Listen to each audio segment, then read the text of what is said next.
Lakas ng mga ka-hunter ha. Lakas pa yung ano.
Yan, papandawin na natin yung bubog, mga ka-hunter. Yung sa taas-taas na yun. Sana may huli na tayo.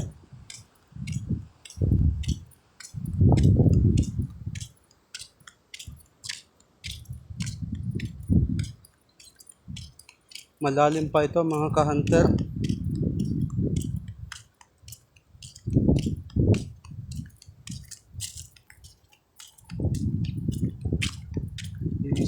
Isang halang nga yung bubo natin na papandawin kasi hindi pa tapos ng dalawa. Wala pa, kulang pa ako ng materyales. Kaya tsagaan mo na sa pagpapandaw ng isa.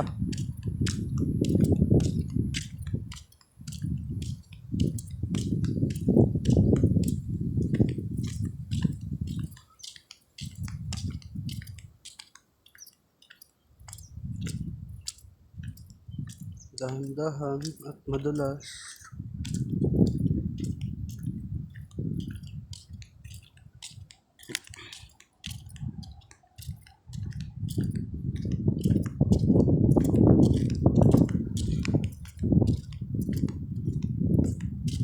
Yan, ay doon sa taas yan.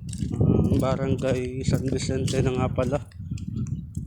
Doon sa dulo na yan, may ano pa, may dam. Mataas-taas na dam yung nandoon sa taas. So, medyo malayo-layo. Mga 1 kilometro pa yata bago marating yung dam na doon sa taas.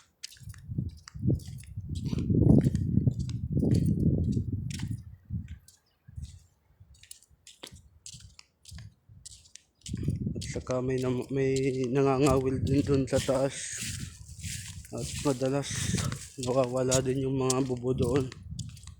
Kaya dito lang tayo sa teritoryo natin. Hanggang dito lang muna ako mga ka-hunter. Dahil magpapandaw na ako ng aking bubo.